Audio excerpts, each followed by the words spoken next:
যে দেশের পাসপোর্ট যত বেশি শক্তিশালী, ধরে নেওয়া হয় সেই দেশের মানুষ ততটাই সভ্য এবং মানবিক। দুনিয়া এখন সবচেয়ে শক্তিশালী দেশ এই বিবেচনায় হচ্ছে আমাদের অতি নিকটের একটি দেশ, ছোট্ট একটি দেশ যেটা সিটি স্টেট, নগর রাষ্ট্র। আমাদের 1-1.5টা উপজেলার মতো যার আয়তন সিঙ্গাপুর। আর আমাদের তালিকা না বললেই ভালো, খুবই হতাশাজনক। এর কোনো সম্মান, উনি তো গ্রিন পাসপোর্টের কথা বলেছেন, আমি লাল পাসপোর্টের ক্ষেত্রেও তার ব্যতিক্রম দেখতে পাচ্ছি। আমি নিজেই ভুক্তভোগী। কার জন্য? নিশ্চয়ই আমাদের চারিত্রিক বৈশিষ্ট্যের জন্য। 55 বছরে দেশটি স্বাধীন হওয়ার পরে আস্তে আস্তে তো আগাবে, কিন্তু আমরা গিয়ে দাঁড়ালাম কোথায়? এই কিছুদিন আগেও এ দেশের যিনি দুর্দান্ত শাসক ছিলেন তিনি নিজে পালিয়ে গেলেন। তিনি নিজে পালাবার আগে পরিবারের সকল আত্মীয় স্বজনকে পালানোর সুযোগ করে দিলেন। এবং তিনি যখন পালিয়ে গেলেন, এত দুর্ভাগা জাতীয় মসজিদের খতিব পর্যন্ত পালিয়ে গেলেন। তার মন্ত্রী পরিষদের সদস্যরা খালে বিলে পালানোর চেষ্টা করলেন। দুনিয়ায় মানুষের আশ্রয়ের 2টি জায়গা, অসুস্থ হলে হাসপাতাল, নির্যাতিত হলে বিচার বিভাগ। সেই বিচার বিভাগের সর্বোচ্চ স্তর হচ্ছে আপিলেট ডিভিশন। সেই ডিভিশনের একজন বিচারপতি পালাতে গিয়ে কলাপাতার উপরে ঘুমালেন। 90 ভাগ মুসলমানের দেশে অমানবিকভাবে আয়নাগর তৈরি করা হলো। জুলাই জাদুঘর, স্মৃতি জাদুঘর যারা দেখেছেন তারা তার দামি রূপটা দেখতে পাবেন। বাস্তব রূপ ছিল তার চাইতেও কঠিন। কবরের সাইজের একটা ঘর, সেই ঘরের মধ্যে তার ঘুমানো, শোয়া, বসা, নামাজ আদায় করা, গোসল, খাওয়া, সব কিছু, পেশাব পায়খানা ওখানেই। এখান থেকে কাউকে বের হতে দেওয়া হতো না। এখানে তার দামি কিছু প্রেজেন্টেশন রাখা হয়েছে।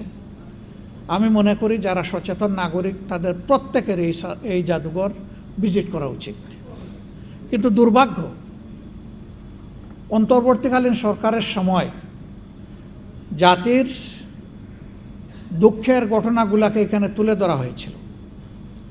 বিশেষ একটি দেশকে, রাষ্ট্রকে খুশি করার জন্য তার অনেক উপাদান এখান থেকে গায়েব করে দেওয়া হয়েছে। এখানে 47 সাল বা 46 সাল থেকে শুরু করে অনেকগুলা রাজনৈতিক সাংস্কৃতিক পরিবর্তনের যারা পুরোদা ব্যক্তিত্ব ছিলেন তাদেরকে তুলে আনা হয়েছিল। এর অনেক কিছু এখন গায়েব করে ফেলা হয়েছে নির্বাচিত সরকারের হাতে যখন আসছে। অনেক নির্যাতিত মানুষ, তাদের স্মৃতিচিহ্ন ছবিগুলো ওখানে ছিল। একটি নির্দিষ্ট দলের লোকদের স্মৃতি রেখে বাকিগুলো গায়েব করে ফেলা হয়েছে। আপনারা সেই সময় ইসলামী ছাত্র শিবিরের কেন্দ্রীয় সভাপতি দেলার হোসেনের কথা জানেন, যে প্রায় 200 দিন যাকে রিমান্ডে নেওয়া হয়েছিল, তার উপর কি না অত্যাচার করা হয়েছে। আমাদের প্রয়াত প্রধানমন্ত্রী বেগম খালেদা জিয়া তার নাম নিয়ে আক্ষেপ করেছিলেন। তার একটা স্মৃতি ছিল, এটা গায়েব করে ফেলা হয়েছে। সীমান্তে ফেলানিকে অমানবিকভাবে ঝুলিয়ে হত্যা করা হয়েছিল, ওই স্মৃতিটা গায়েব করে ফেলা হয়েছে। এটি ভালো লক্ষণ নয়। ক্ষমতায় যারা আইসেই বলে ইতিহাস বিকৃতি করা হয়েছে, কিন্তু এ পর্যন্ত বাংলাদেশের ইতিহাস বলে সবাই ইতিহাস বিকৃতির নায়ক ছিল। এই অপকর্ম থেকে কেউ বের হতে পারেনি। একটা মুসলমানের দেশে চিন্তা করা যায় যে মানুষকে ধরে নিয়ে গায়েব করা হবে বছরের পর বছর। তিনি নিজেও জানবেন না কোথায় আছেন, আপনজন জানবেন না তিনি বেঁচে আছেন কিনা। সেই কাণ্ড কারখানা এই দেশে করা হয়েছে।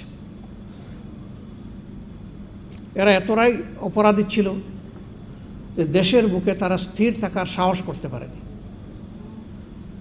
এই জন্যই তো তারা পালিয়ে গেছে। আর দুনিয়ার ইতিহাস বলে একবার যারা অপকর্মের দায় নিয়ে পালিয়ে যায় তারা আর ফিরে আসতে পারে না, কোনো ইতিহাস নাই। বাংলাদেশে এখন সেই ন্যারেটিভ তৈরি করার জন্য পরিকল্পিতভাবে ফ্যাসিস্টদের যারা দূষর তারা এখন নেমে পড়েছে। আমরা তাদেরকে বলি 24-এ যে মানুষগুলো জেগে উঠেছিল তারা সবাই মারা যায়নি, তারা ঘুমিয়ে পড়েনি, তারা সজাগ দৃষ্টিতে সব কিছু প্রত্যক্ষ করছে।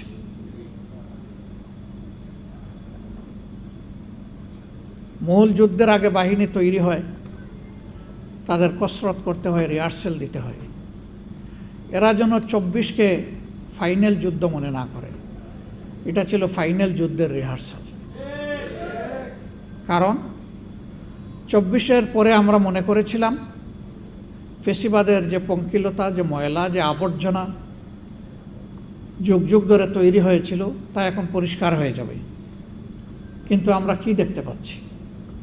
আসলেই কি কিছু পরিষ্কার হয়েছে? বরঞ্চ আবর্জনার কলেবর আরও বৃদ্ধি পাচ্ছে।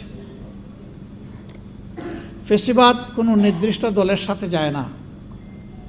ফেসিবাদ একটা সংক্রামক ব্যাধি, এটা এক জায়গা থেকে আরেক জায়গায় সংক্রমিত হয়। এই ভাইরাস যার উপরেই ভর করবে সেই ফেসিবাদী। নির্দিষ্ট কোনো দল এর জন্য মার্কা মারা হবে না। আমরা অবাক বিস্ময়ে দেখলাম 15.5 বছর সবাই যারা আমরা নির্যাতিত ছিলাম তারাই বর্তমান পার্লামেন্টে এখন আছে। একটা অংশ সরকারি দলে, আরেকটা অংশ বিরোধী দলে। একটা দেশ পরিচালনার দায়িত্ব সরকারের, বিরোধী দলের নয়। বিরোধী দলের দায়িত্ব হচ্ছে সরকার ভালো করলে তাকে সহযোগিতা করা, সমর্থন করা।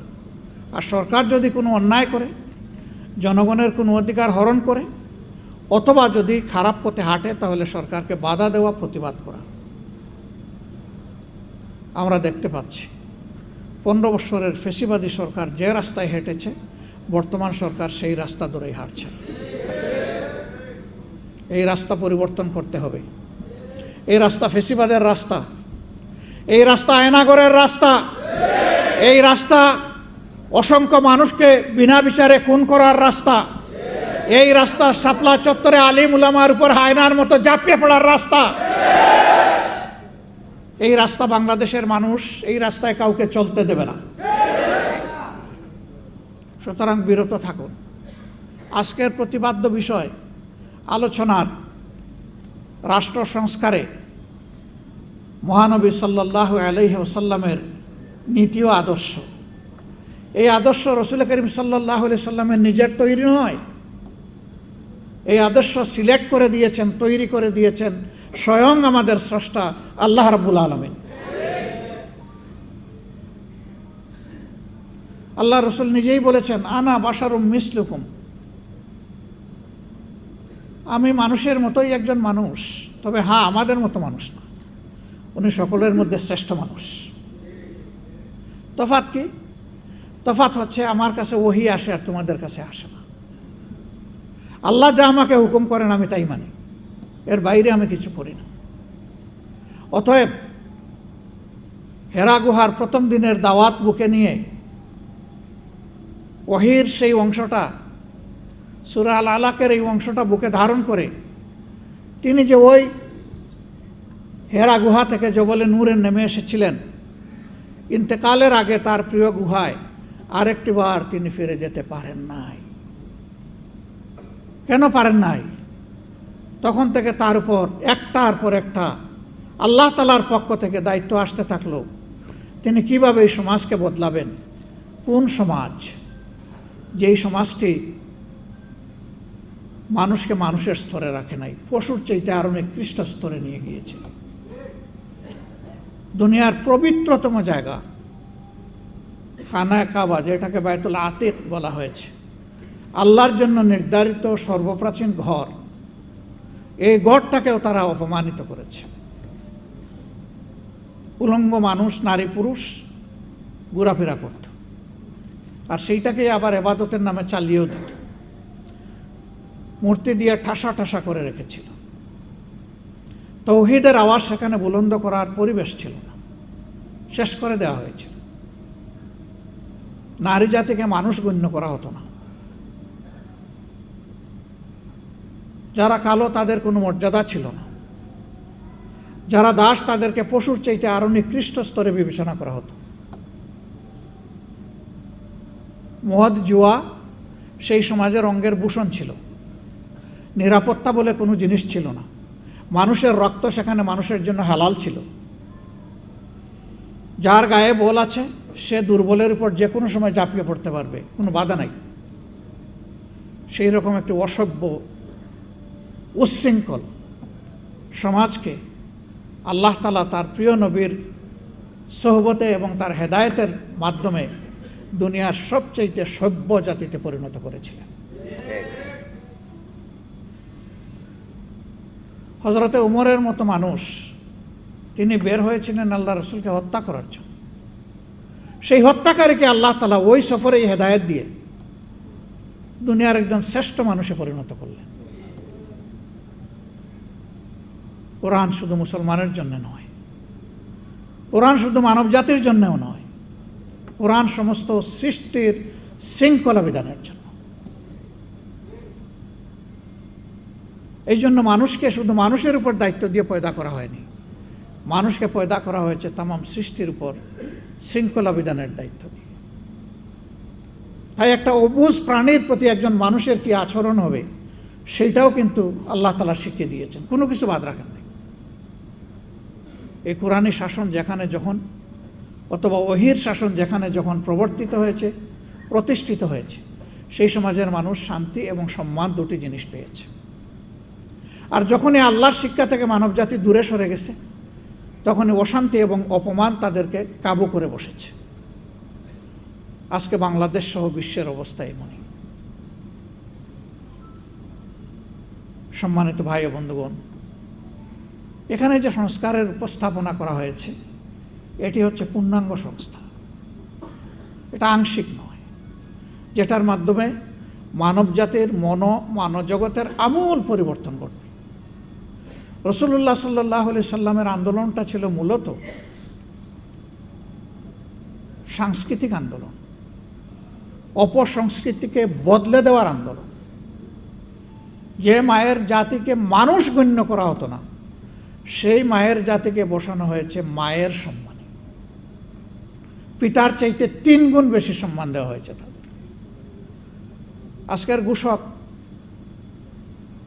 যখন বিজয়ী 2 জনের নাম ঘোষণা করছিলেন, প্রথম জন মুশফিকা সালসাবিল, তিনি নাম ঘোষণা করে পিতার পরিচয় দিলেন পরবর্তী পর্যায়ে এসে, এবং রচয়িতা, রচনাকারী আর পিতার জন্য দোয়া করলেন, কিন্তু মায়ের জন্য একটু দোয়া করলেন না। এই মা তো এই মেয়েটাকে তার গর্ভে ধারণ করেছেন, এই মাই বুকের দুধ দিয়ে তাকে বড় করেছেন, এই মাই তাকে বিকশিত হওয়ার, মানুষ হওয়ার জন্য সবচেয়ে বেশি দায়িত্ব পালন করেছে। আমি দোয়াটা করে দিলাম, আল্লাহ তাআলা ওই মাকেও সম্মানিত করেন। আরেকজনের জন্য কোনো দোয়াই করেন না, ওনার জন্য দোয়া। উনি ওনার পিতামাতা এবং সম্মানিত শিক্ষক মণ্ডলী, মুশফিকারও সম্মানিত শিক্ষক মণ্ডলী, যারা মানুষ হওয়ার জন্য তাকে তিলে তিলে সাহচর্য দিয়েছেন, নার্চার করেছেন। আল্লাহ তাআলা তাদের সকলকে এই দুনিয়ায় এবং পরবর্তী জগতে আল্লাহ তাআলা সম্মানিত করুন। বলছিলাম যে সেই সমাজ ছিল দুনিয়ার সবচেয়ে বর্বর সমাজ। সেই সমাজেই নবী পাক সাল্লাল্লাহু আলাইহি সাল্লাম এসেছিলেন। সমাজের মানুষ কি আচরণ করলো তার সাথে? এত বড় একটা নিয়ামত তারা পেল, জানলো, বুঝলো, তারপরে তার সাথে শত্রুতা করলো, ভয়ঙ্কর শত্রুতা। তাকে জেলে পুরেছে, শেষ পর্যন্ত তাকে হত্যা করারও সিদ্ধান্ত নিয়েছে। দফায় দফায় তার উপর শারীরিক আক্রমণ হয়েছে। আল্লাহ তাআলার ইচ্ছায়, নির্দেশে, ব্যবস্থাপনায় শেষ পর্যন্ত তিনি আপন জন্মভূমি ত্যাগ করলেন চোখের পানি ফেলে ফেলে। হায় মক্কা, হায় কাবা, তোমার সন্তানেরা আমাকে থাকতে দিল না বলেই তিনি মদিনায় প্রবেশ করেছিলেন। এই মজলুম মানুষটি আল্লাহ তাআলার সাহায্যে বিইজনিল্লাহ যখন মক্কায় ফিরে আসলেন, আল্লাহ তাআলা তাকে বিজয়ীর বেশে ফিরে আনলেন। তিনি বিজয়ী সমরনায়ক হিসাবে ফিরে আসলেন, যিনি আল্লাহর ইচ্ছায় তার শত্রুদের চোখে ধুলা দিয়ে, ফাঁকি দিয়ে মক্কা থেকে মদিনায় হিজরত করেছিলেন। এমনকি রাস্তায় বিশ্রাম নিতে গিয়ে গুহায় আশ্রয় নিতে হয়েছিল। আর সেই গুহার একেবারে তলা পর্যন্ত না হলেও মুখ পর্যন্ত পৌঁছে গেছিল তার খুনিরা, হত্যাকারীরা। তার সঙ্গী, সেই কঠিন সময়ের সঙ্গী, প্রিয় বন্ধু এবং পরবর্তী পর্যায়ে শ্বশুর হযরত আবু বকর সিদ্দিক রাদিয়াল্লাহু তাআলা আনহু কেঁপে উঠলেন, চোখ ছলছল করে উঠল। জিজ্ঞেস করলেন, কি হয়েছেন? তিনি বললেন, ভয় পাচ্ছি। কেন ভয় পাচ্ছ? শত্রুদের পা দেখা যাচ্ছে। হে আল্লাহ রসুল, আমি আমার জীবনের জন্য নয়, আল্লাহর নবীর জীবনের জন্য ভয় পাচ্ছি। রাসূল করিম সাল্লাল্লাহু আলাইহি সাল্লাম শান্ত, সৌম্য, দৃঢ় মানসিকতা নিয়ে মিষ্টি হেসে বললেন, আবু বকর, সেই দুই ব্যক্তি সম্পর্কে তোমার কি ধারণা যে দুইজনের সাথে স্বয়ং আল্লাহ আছেন?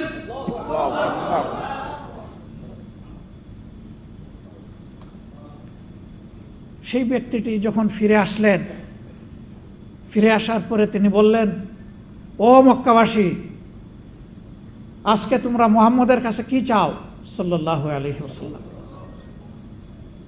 বিচক্ষণ, বুদ্ধিমান, সর্দার ব্যক্তিটি দাঁড়িয়ে বললেন, আপনি আমাদের সম্মানিত ভাই এবং ভাতিজা, বলেই বসে গেলেন।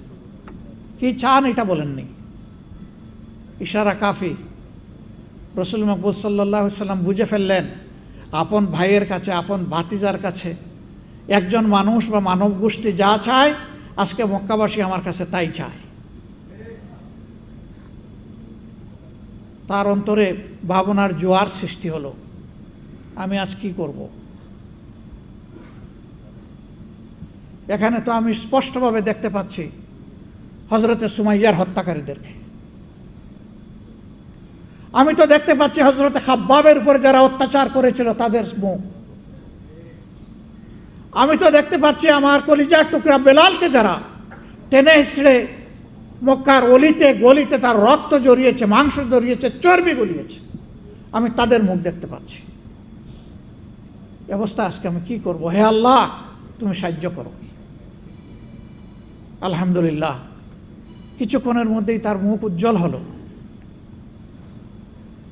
তিনি বললেন, হে আমার প্রিয় সাহাবীরা, সঙ্গীরা, তোমরা মদিনার অলিতে গলিতে ছড়িয়ে পড়ো, জানিয়ে দাও মহান আল্লাহ এবং তার রসুলের পক্ষ থেকে মক্কাবাসীকে আজকে সাধারণ ক্ষমা ঘোষণা করা হয়েছে। ইল্লা আশারা, 10 জন ছাড়া, তারা ছিল মানুষের, নিরীহ মানুষের খুনি বা হত্যাকারী। আরেকজনের খুন আমি মাফ করে দেওয়ার অধিকার রাখি না। এ হক একমাত্র যে নিহত হয়েছে তার আপনজনের। আল্লাহ রসুল বললেন, এই 10 জনের যারে যেখানে পাওয়া যাবে তাকে সেখানেই হত্যা করা হবে। এমনকি সে যদি কাবাগরের ভিতরে আশ্রয় নেয়, ওখান থেকে বের করে এনে তার আঙ্গিনায় হত্যা করা হবে।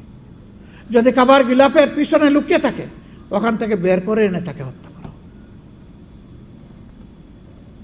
কারণ হত্যার শাস্তি হচ্ছে একমাত্র হত্যা। না, 10 জনকে হত্যা করা হয়নি। অনেকে ভয়ে পালিয়ে গিয়েছিল। ইতিহাস থেকে জানা যায় সর্বমোট 3 জন বা 4 জন, তাদের উপর এই হদ কায়েম করা হয়েছিল। একজন দুর্দর্শ, যার নাম ঘোষণা করা হয়েছিল, তিনি ইয়েমেনে পালিয়ে গিয়েছিলেন। তার স্ত্রী ঈমান কবুল করেছিলেন। তিনি তার বাচ্চাদের নিয়ে হাজির হয়ে বললেন, হে আল্লাহ রসুল, আমি আপনার একটু দয়া প্রার্থনা করি। তিনি বললেন, মা বলো তো কি? বললেন যে বদরের যুদ্ধে আমার শ্বশুর আপনি এবং আপনার বাহিনীর হাতে নিঃশেষ হয়ে গেছে। ওমর ইবনে হিশাম, যাকে আমরা আবু জেহেল নামে চিনি, তার ছেলে ইকরামা, আমি তার স্ত্রী। এখন এই কচি বাচ্চা আর আমি, আমাদের কোনো অভিভাবক নেই। আমি আপনার কাছে আমার স্বামীর নিরাপত্তা কামনা করছি। রাসূল করিম সাল্লাল্লাহু আলাইহি ওয়াসাল্লাম যে 10 জনের নাম ঘোষণা করেছিলেন, এর মধ্যে ইনি একজন, ইকরামা।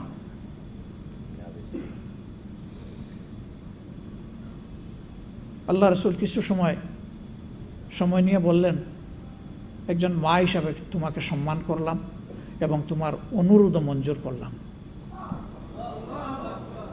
ইকরামাকে ক্ষমা করে দেওয়া হলো। স্ত্রী গেলেন তাকে নিয়ে আসতে, বলে আমি যাব না। কেন যাব না? মুহাম্মদ সাল্লাল্লাহু আলাইহি ওয়াসাল্লাম তো নিরাপত্তা দিয়েছেন। তুমি পাগল? আমাকে পাইলে মুহাম্মদ রাখবে? টুকরা টুকরা করেছে। স্ত্রী তখন শক্ত হয়ে বলল, অসম্ভব, তোমরা মুহাম্মদের নামে অনেক কিছু বলেছ সাল্লাল্লাহু আলাইহি ওয়াসাল্লাম, কিন্তু তোমরা বলতে পারোনি জীবনে কখনো তিনি মিথ্যা কথা বলেছেন। তোমরা বলতে পারোনি কারোর সাথে ওয়াদা দিয়ে তার বরখেলাফ করেছেন। আমার নিজের কানে আমি তার সেই ওয়াদার কথা শুনেছি। তোমাকে আমার সাথে যেতেই হবে, আর যদি তুমি না যাও তাহলে তোমার আমার সম্পর্ক এখানে এসপার ওসপার। স্ত্রীর দৃঢ়তায় স্বামী ফিরে আসলেন। এসে তিনি ঈমানও কবুল করলেন, বায়াতও নিলেন। তার যোগ্যতাকে রাসূল করিম সাল্লাল্লাহু আলাইহি ওয়াসাল্লাম মূল্যায়ন করলেন। কাতেবে ওহী হিসাবে তিনি নিযুক্ত হলেন। হাদিসের নির্ভরযোগ্য সাহাবী হওয়ার সৌভাগ্য অর্জন করলেন। যুদ্ধের ময়দানে অস্ত্র হাতে নিয়ে অংশগ্রহণ করলেন। যুদ্ধের ময়দানে সেনাপতি হিসাবে যুদ্ধের ঝান্ডা ধারণ করলেন, আর সেই অবস্থায় তিনি শাহাদাত বরণ করলেন। ইসলাম মহত্বের ধর্ম, সমন্বয়ের ধর্ম, ইসলাম ঐক্যের ধর্ম। যারা ইসলামের বিরুদ্ধে প্রপাগান্ডা করে তারা মিথ্যা বলে। ইসলাম ছাড়া দুনিয়ায়, আধুনিক দুনিয়ায় কোনো আদর্শ মানুষকে শান্তি দিয়েছে এর কোনো প্রমাণ কেউ দিতে পারবে না। বরঞ্চ সর্বত্র দুর্বলের উপর সবলের অত্যাচার দিন দিন বেড়েই চলছে। এটাই দুনিয়ার বাস্তবতা। এই বিশ্বকে যদি শান্তির দিকে ফিরিয়ে আনতে হয় তাহলে ওই সংস্কারটা লাগবে, যেই সংস্কার আল্লাহ তাআলা তার প্রিয় নবী মুহাম্মদুর রাসূলুল্লাহ সাল্লাল্লাহু আলাইহি সাল্লামের মাধ্যমে মানব সভ্যতায় করেছিলেন। আমরা ওই সংস্কারের জন্য তৈরি হচ্ছি। আমাদের ঈমান দুর্বল হতে পারে, আমাদের প্রস্তুতির ঘাটতি থাকতে পারে, আমরা স্বয়ং দুর্বল হতে পারি, কিন্তু যার হাতে সমস্ত কুদরত কুওয়াত তিনি দুর্বল নন। ইন্নাহু আলা কুল্লি শাইইন কাদির। আমরা সেই মহান কুদরতের উপর ভরসা রাখি, আমরা মুতাওয়াক্কিল। যেমন আফম খালেদ হুসাইন সাহেব বলে গেলেন যে তিনি আস্থাশীল, এই সমাজ বদলাবে। আমিও তার সাথে একাত্মতা ঘোষণা করে বলছি, আমরা গভীরভাবে আস্থাশীল, এ সমাজ বদলাবে ইনশাআল্লাহ। এখন আমাকে নিয়ে না আমাকে বাদ দিয়ে, সেটা হচ্ছে প্রশ্ন। যদি এই পরিবর্তনের অংশীদার আমরা সবাই হতে পারি, আমরা সৌভাগ্যবান। আর যদি কেউ না হতে পারি, আমি দুর্ভাগ্যবান, কিন্তু সমাজ বদলাবে ইনশাআল্লাহ তাআলা। আমরা সেই লক্ষণ চতুর্দিকে দেখতে পাচ্ছি, সারা বিশ্বে আমরা দেখতে পাচ্ছি। যখন দুর্বলরা আল্লাহর উপর ভরসা করে দাঁড়িয়ে গেছে, আল্লাহর সাহায্য অবধারিত তাদের জন্য হয়ে গেছে। আমরা সেই আল্লাহর উপর ভরসা রাখি।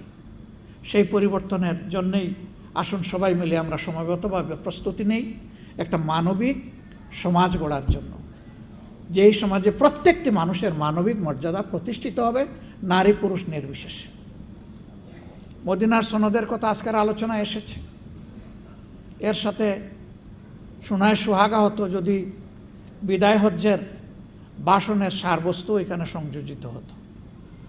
তবে যেহেতু সংস্কারের সাথে বিষয়টা রিলেট করে, এই জন্য সম্ভবত এটাকে হাইলাইট করা হয়েছে। যেখানে কালো আর দল, যেখানে আশরাফ আর আত্রাফ, যেখানে আরব আর আজম, সব কিছুকে আল্লাহ রসুল পায়ের তলায় ফেলে দিয়েছিলেন, সেই বিশ্বটাই আমরা দেখতে চাই। আল্লাহ তাআলা ওই বিশ্বটা আমাদেরকে দান করুন। এবং প্রিয় বাংলাদেশ, কোরআনের আলোকে আল্লাহ তাআলা রাঙিয়ে দিন, যেখানে দল মত জাতি ধর্ম নির্বিশেষে সমস্ত মানুষ শান্তি পাবে এবং নিশ্চিত নিরাপত্তা ভোগ করবে, যেখানে জাস্টিস সবার জন্যে এবং সমান হবে, কারো জন্য এটি আর কারো জন্য ওটি হবে না, সবার জন্য সমান হবে। সেই দেশটাই আল্লাহর দরবারে আমরা, মহান আল্লাহর দরবারে আরজ করছি, আল্লাহ যেন আমাদেরকে সেই দেশটাই দান করেন। আজকের এই সেমিনারকে আল্লাহ কবুল করুন। আয়োজনে কোনো ভুল হলে আল্লাহ ক্ষমা করুন। যা কিছু মাবুদের দরবারে পছন্দ হয়েছে আল্লাহ তা কবুল